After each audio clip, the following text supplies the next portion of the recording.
Christopher Nolan has been doing great work with the Batman series and really improved something that had been really abused in the past. I really enjoyed his first installment, Batman Begins, and I was quite eager to see The Dark Knight. I was in the States at the time, and the hype for the film was absolutely ridiculous. There were people on the radio or on TV discussing if this was going to be the best film ever made, or if this was the best film ever made. Obviously, my expectations weren't quite that high, but I was still pretty hopeful for a good film and a good watch. Everyone in the cinema seemed to love it. Everyone that I met loved it. But me, I really don't want to be a snob. I really want to like these films. I was just bored, really. I got halfway through the film, I just started looking at my watch and was just, more stuff blowing up, more action. I was really forcing myself to get into it. And I really don't get why I just don't like these films that everyone else just seems to adore. So, to try and understand how I feel a bit, let's look at the good, the bad, and the ugly of The Dark Knight. So first of all, the good. And the good really is undeniable in this film. So, now first and foremost, on a technical level, it is amazing. There's no other word really. It's just incredibly impressive how these things are put together. Well, it just baffles me. And it also has a very, very huge, very real, just, well, epic really. There's no other word for it, even though the word is overused. I mean, when you compare Christopher Nolan to someone like Michael Bay, I think Michael Bay is meant to be this guy who can handle a big budget film, but what he does really just is child's play, is splashing a bit of paint on a piece of paper. Christopher Nolan really can take a big budget and really bring it to life. Also, the stylization. Now, I think comic books are incredibly hard to adapt to film. If you look at the costumes and the way comic book characters look, I think it's very difficult to not make them look ridiculous. And to be fair, most comic book adaptations do look ridiculous. The work that Christopher Nolan and his crew did on their Batman franchise was very impressive, and the stylization was very good.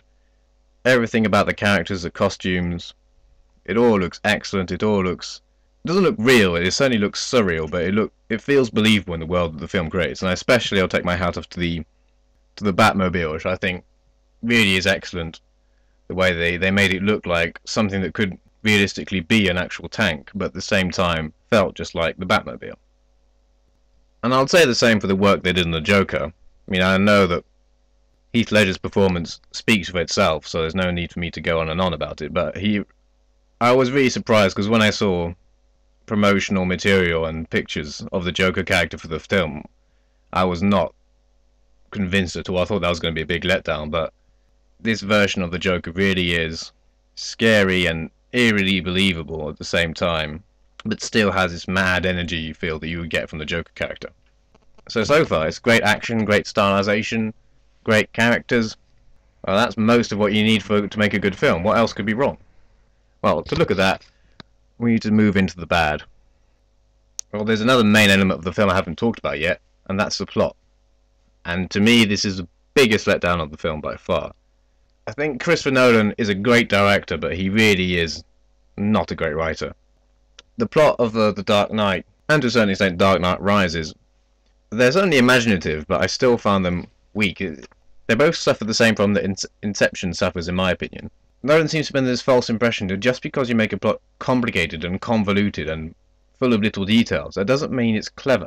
It just means it's convoluted. And if you combine this very lengthy plot with poor pacing, it just makes for a boring film.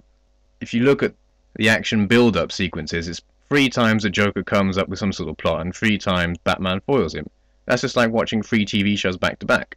And I think actually Nolan's technical brilliance almost hurt the film here, because too much epic really just kills the epicness. There was just too much of this huge action. At least I just got completely desensitized to it. There's only so many times you can tell me we're doing this to save Gotham, and for me to still care.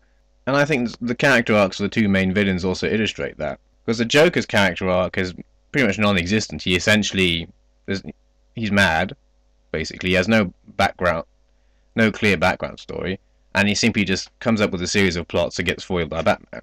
On the other hand, you have the Two-Face arc, and they end up doing a more psychological character arc for the Two-Face character, but it's just rushed, and it feels completely unsatisfying. Since you know where it's going, there's no real surprise, so it's pretty boring too. All that happened was that he got hurt, then a cross-dressing Joker made some nonsensical points to him, and all of a sudden he just went completely insane. So ultimately, in terms of its plot, the film just bites off a lot more than it can chew, and the film just couldn't handle it in terms of pacing, and I just ended up getting bored of it. If they wanted to do all those things, you just need to cut down on the action. There's no 2 ways about it. Other aspects were some of the sillier stunts, which I was really surprised by, because in the first one, I mean, obviously it's not completely believable, but there was nothing really that was completely over the top and ridiculous. But in The Dark Knight, well, there's this.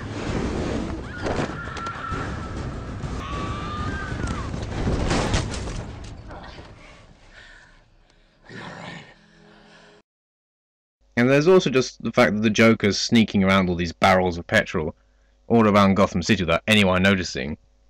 And this goes back to the plot a bit more. I would have preferred if they cut out the Two-Face character arc. I would have focused a bit more just on explaining the Joker. Because they never explain his methods, they never explain where he gets his money from, they never explain how he manages to smuggle these barrels of petrol around the city without no one ever noticing. They never explain where this endless supply of goons come from, all this equipment. That this complete madman can operate essentially a small army would require some more explanation than it actually has. In terms of the ugly, I actually don't have too many complaints regarding this film, to be honest.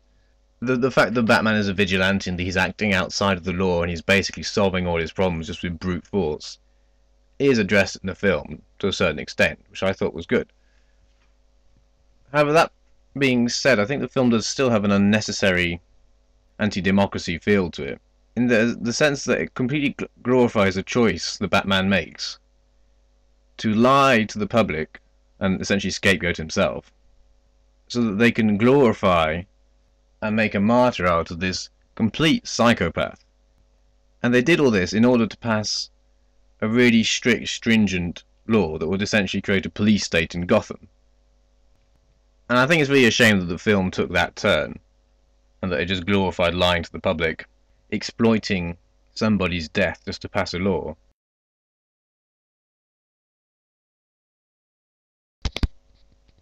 This film really deserves some more general points to think about films. Because I really do like a lot of Nolan's work. I particularly like The Prestige, which is one of his less-known films, or I think it's one of his stronger films. But to me, he really is a great director, but his writing, I don't know why, I'm obviously in a minority here, but I really think his writing is very hit and miss. And to me, that's where most of the problems of the film come from, what spoiled my enjoyment. And I think, to a certain extent, this has something to say about the kind of person that I am, and the kind of, in terms of the entertainment that I like. Is that fundamentally, I am very much a story-driven person, a plot-driven person, and I'm very willing to forgive technical mistakes in a film, like poor editing, poor sound, even poor special effects, if I am intrigued by the characters and the drama. And this aspect probably is reflected by my videos, and that from a technical level they're pretty bad, to be honest. But I do spend quite a lot of time thinking about what I'm saying in them. I hope that comes out. And I think that I'm either in a minority in terms of the film going public, or I'm not the kind of person that people who make big budget films care about. Because it would seem to me that most big budget films, even the better ones like The Dark Knight, will always put style over substance in terms of the story, and will always have ridiculous plot holes and ridiculous plot twists, and always just seem to have even just bad pacing, to be honest. They just don't really seem to know how to tell a story. So to sum up the review in a sentence, The Dark Knight is a stunning, well put together action film that loses a plot along the way.